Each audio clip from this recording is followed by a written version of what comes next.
I don't know about you, but my head is just swimming with all of these prediction videos out there about the real estate market in 2024. So here's what I've done. I've actually compiled a list of all of the big, most important shooters, and here's what their forecasts are for 2024. Now, regional variations in Canadian home price value growth, it's actually anticipated by virtually all of those big players who are providing predictions. Now, the CREA projects a 9% rise in 2024 home sales and a 1.5% increase in home prices. This is the most conservative of everyone, all right? Royal LePage foresees a 5% rise in aggregate house prices by Q4 of 2024. RBC Economics predicts a gradual upturn in home resales and a 1.9% price increase by the end of 2024. Now, most big banks, overall, they expect the overnight rate to drop to about 4% by the end of this year at minimum. This would increase buying power and reduce stress on homeowners and home purchasers, all right? Now, while I think these are all actually pretty reasonable predictions, I think like in the past year, it will be very location specific. What I mean by that is that some markets will see a greater bounce back than others, all right? Now, what is becoming more and more important for me, besides these predictions, is tracking that pesky inflation number. November's inflation went up by 0.1%. We need to take stock of that inflationary number in the first few months of 2024.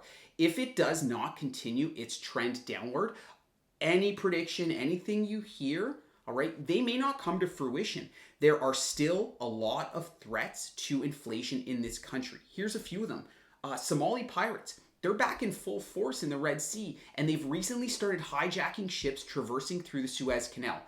As of the end of December, there were 158 vessels carrying approximately $100 billion US of goods on 1.2 million containers that had to be rerouted. Companies like IKEA, Danone, they've all been impacted, and they are not alone. If shipping is affected, supply chains are impacted and rerouting costs increase. You can be sure that inflation will be impacted if this continues long term.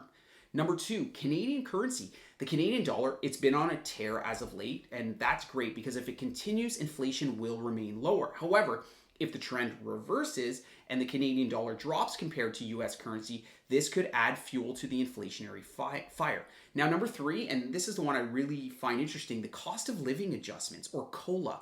As of January 1st, 2024, any government payment like wages, CPP, old age security, it increased by 4.8%.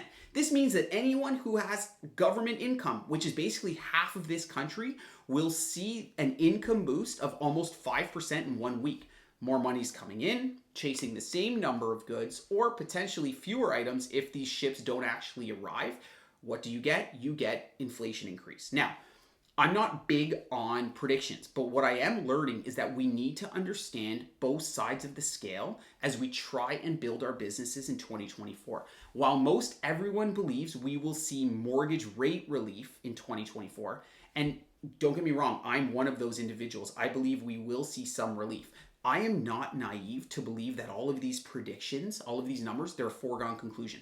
There will continue to be challenges throughout this entire year, and we can see the mortgage rate pendulum swing in an unfavorable direction if inflation does not continue its trend downward. But nonetheless, we all win when we worry about our clients first and foremost. Happy 2024, happy selling. Any questions, economics related, mortgage related, otherwise, you know where to find me 24/7.